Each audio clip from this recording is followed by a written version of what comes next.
This tiny EV has been absolutely blowing up lately. It hit 1 million sales in just 27 months.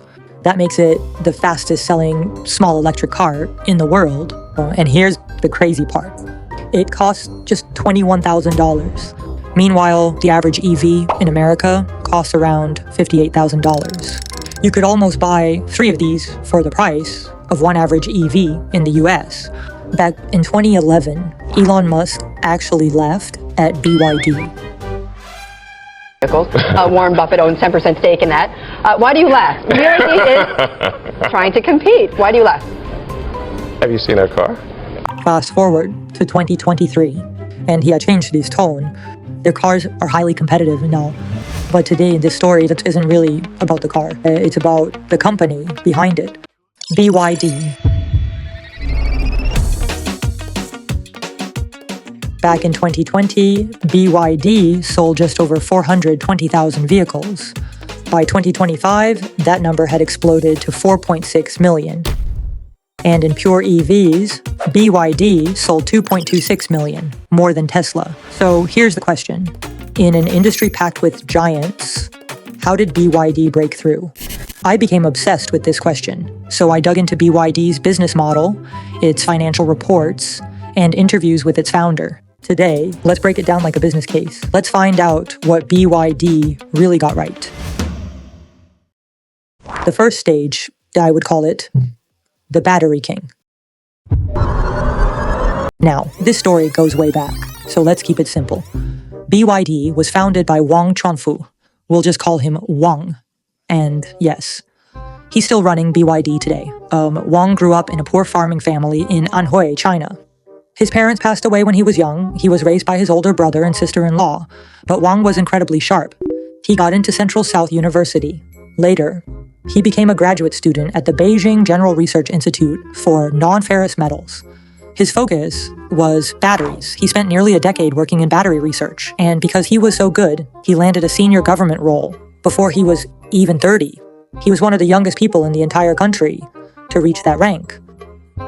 Then came the turning point, 1993. His research institute wanted to start a battery company in Shenzhen, and Wang was sent there to run it. In Shenzhen, Wang liked walking through local markets in his spare time, and Shenzhen at that time was special. Almost every new gadget, every new electronic product showed up there first. And while walking around, Wang spotted an opportunity. Back then, mobile phones were just starting to take off in China, and people were lining up to buy them. Wang stood there watching. Plenty of people were buying phones. Even more were buying replacement batteries. At the time, the battery market was almost entirely dominated by Japanese companies. Then, something unexpected happened. Because of new environmental regulations, Japan began shutting down its nickel-cadmium battery production. Wang bought a few batteries, took them apart, studied them, and realized something. He could build these himself. That's when a bold idea hit him.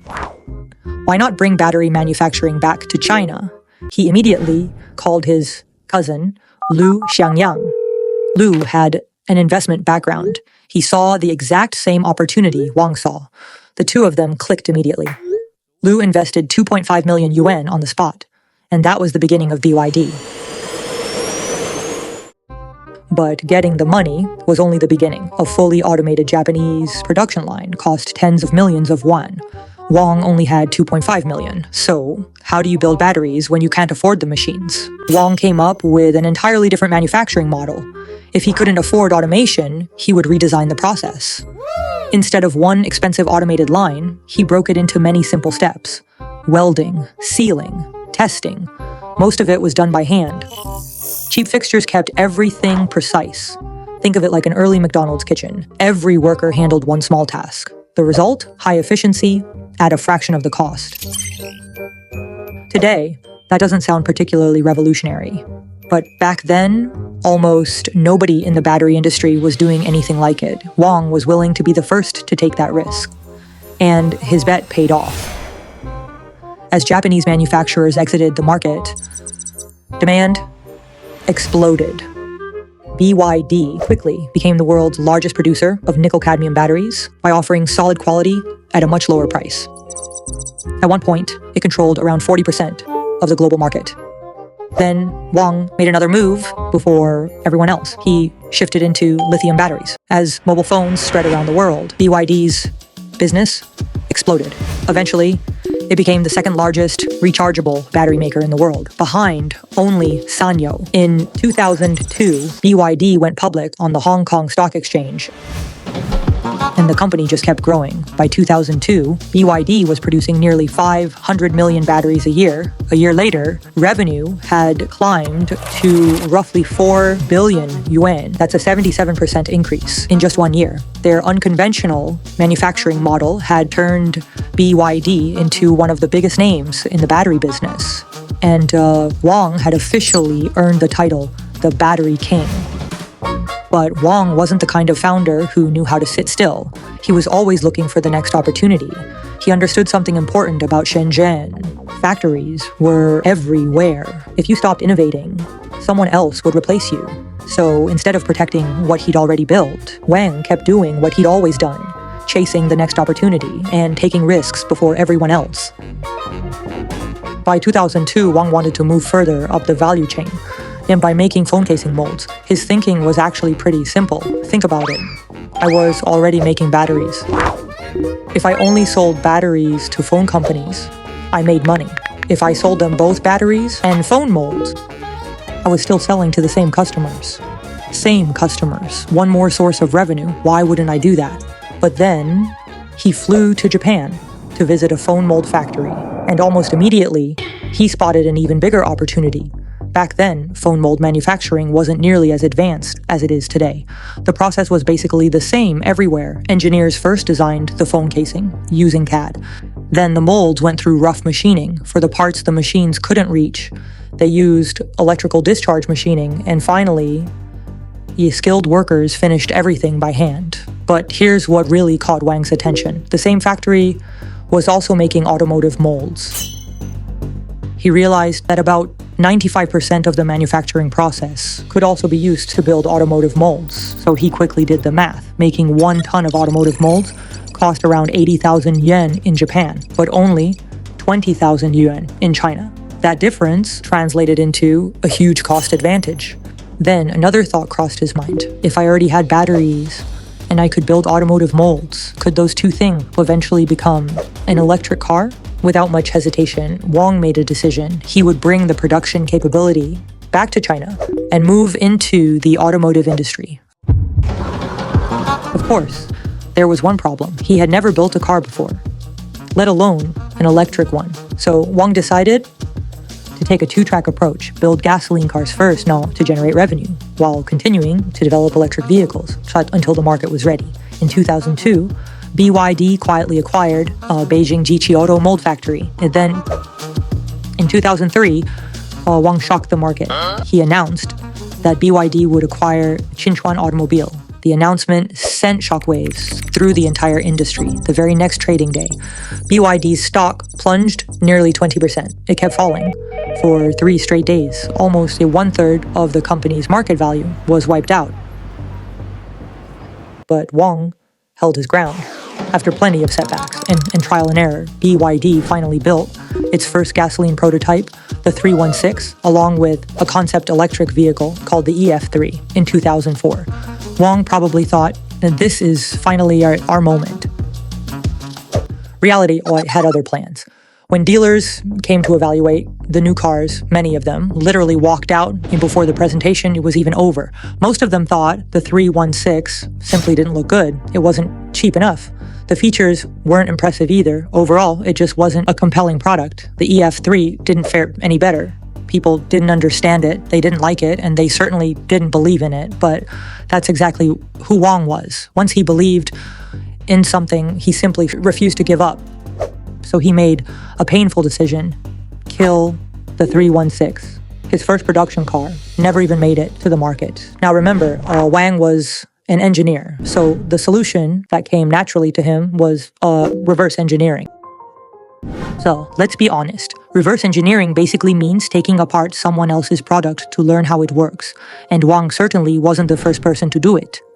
Early Japanese and Korean automakers followed exactly the same path when they were catching up. So Wang bought more than a dozen of the best-selling cars on the market. He parked them all inside the factory. Then he gave one simple order: tear them apart. Take them apart, put them back together, then take them apart again, over and over, until they understood exactly how every single component was made. That's how the BYD F3 was launched in 2005.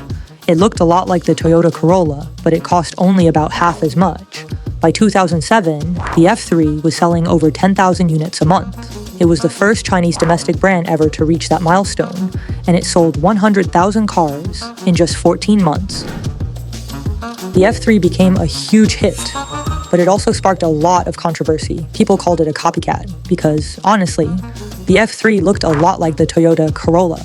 But Wang noticed something interesting. No matter what people were saying, the car was selling incredibly well. People love to say, I want something original.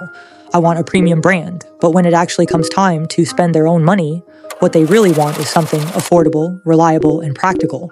There's actually a concept in psychology that explains this. It's the difference between aspirational preferences and revealed preferences. One reflects the person you wish you were. The other reflects the choices you actually make.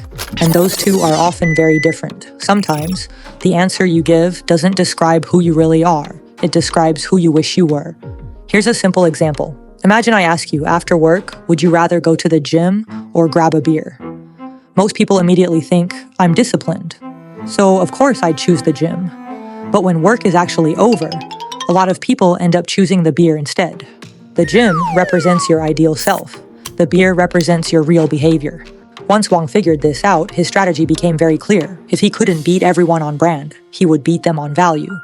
But there was a problem. Most of the critical automotive technology was controlled by a handful of global giants, and they controlled the pricing, so keeping prices low was almost impossible. A car has tens of thousands of parts. If just one supplier failed, the entire production line could stop. And Wang had seen this movie before.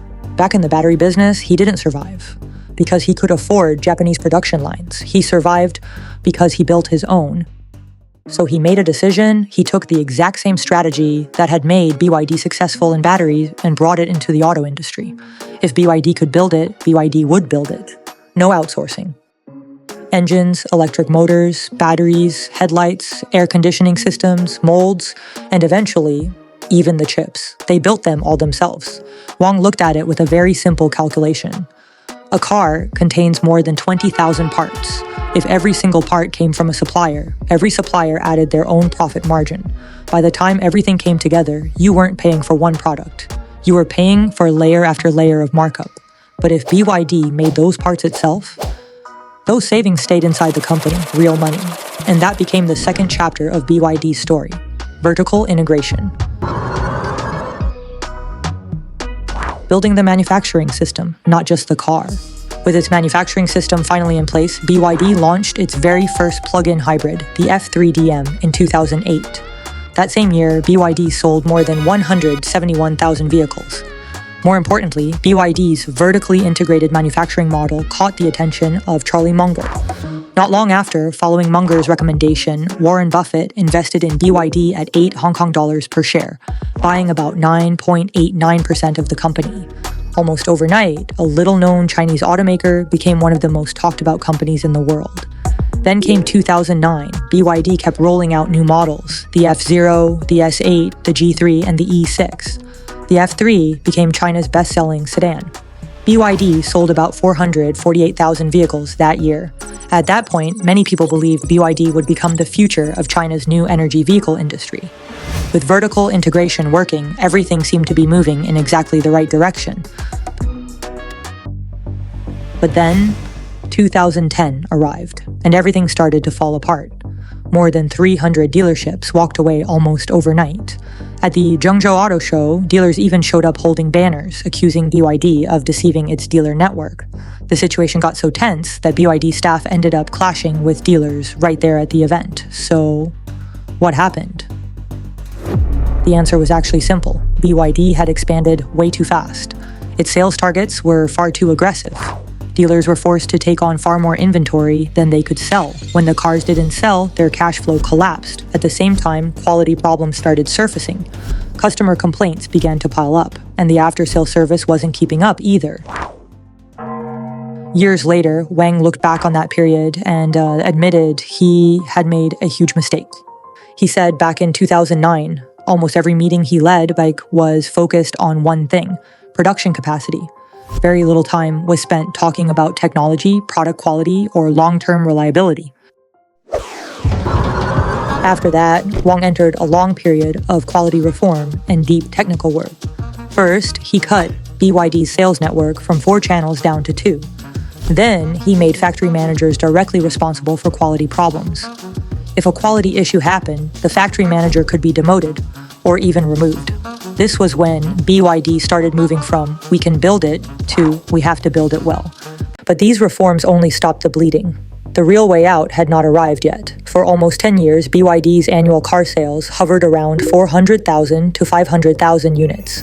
Meanwhile, Geely, Great Wall, and Chang'an had already crossed 1 million. But during those 10 years, Wang never stopped. Lithium iron phosphate batteries, electric motors, electronic control systems, IGBT chips, hybrid systems, from the F3DM to the E6 to the K9 electric bus. None of these products sold that well at the time, but Wang never gave up on them. He kept building BYD's internal capabilities, raising these core technologies like fish in a pond, waiting for the right moment. And that moment took 10 years to arrive. Even in 2019, BYD's hardest year. That year, EV subsidies were cut, and the whole industry slowed down. Even BYD's proud battery business had been overtaken by CATL.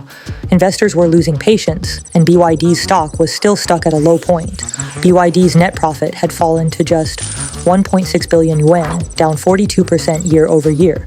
And yet, Wang still poured 8.4 billion yuan into R&D, more than 5 times BYD's net profit. And eventually, Wang's moment finally arrived. BYD entered its 3rd stage, technology payoff. The new energy boom. As more EV fire incidents made the news in 2019, the market started asking a different question. Are new energy vehicles actually safe? That's when Wang realized something. The fish he had been raising for more than 10 years was finally ready to be pulled out of the pond. In March 2020, BYD launched the Blade battery. At the launch event, BYD went straight for a nail penetration test. When a ternary lithium battery was pierced by a steel nail, it instantly caught fire, with the surface temperature rising above 500 degrees Celsius. But when the Blade battery was pierced, it didn't catch fire, and its temperature stayed at only a few dozen degrees. The visual was extremely clear. Consumers may not understand energy density. They may not understand thermal runaway.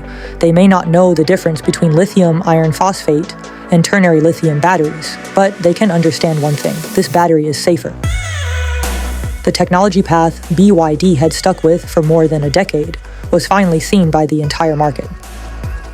A few months later, the Han EV, equipped with the Blade battery, started selling more than 10,000 units a month. For the first time, a Chinese EV priced above 250,000 yuan still had customers waiting in line to buy it. 1 year later, BYD launched its DMI hybrid system. Even with a depleted battery, fuel consumption was just 3.8 liters per 100 kilometers. With a full tank and a full charge, it could run up to 1,200 kilometers, and the price dropped straight into EVs at gas car prices territory. Orders exploded, and customers had to wait at least 3 months for delivery. In 2022, BYD announced it would stop producing gasoline cars, the first major automaker in the world to do so. That year, BYD sold 1.86 million vehicles, up 152% year over year. Then came 3.02 million in 2023, 4.27 million in 2024, and 4.6 million in 2025. BYD climbed from 7th globally to 6th and then into the top 5, while staying number 1 in global new energy vehicles for 4 straight years. In pure EVs alone, BYD sold 2.26 million units, surpassing Tesla for the first time. By 2025, BYD's R&D spending had reached 63.4 billion yuan. It had 120,000 R&D engineers. It had filed more than 71,000 patent applications. And since its founding, BYD had invested more than 240 billion yuan into R&D. By 2025, BYD's overseas sales had surpassed 1 million units for the first time, reaching more than 110 countries and regions.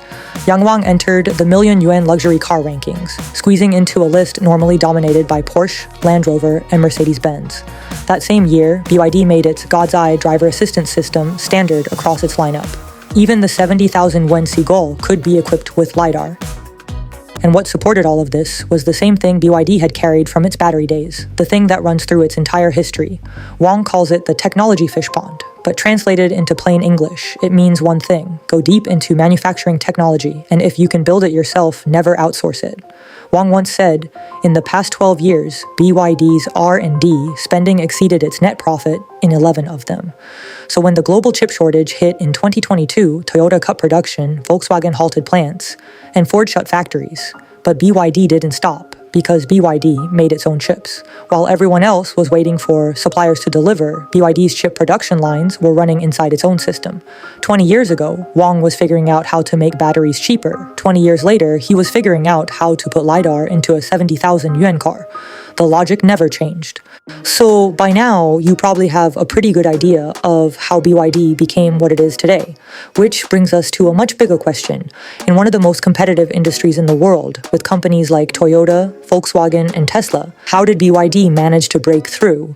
Well, someone saw the answer as early as 2008, Charlie Munger. He called Warren Buffett and said, we have to buy BYD. At first, Buffett didn't see it. Munger described Wang Chuanfu as a combination of Thomas Edison and Jack Welch, someone who could solve engineering problems and build a world-class company at the same time.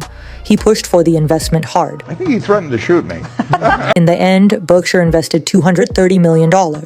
Then, in 2023, at the age of 99, Munger said, the best investment I've ever made at Berkshire Hathaway was BYD.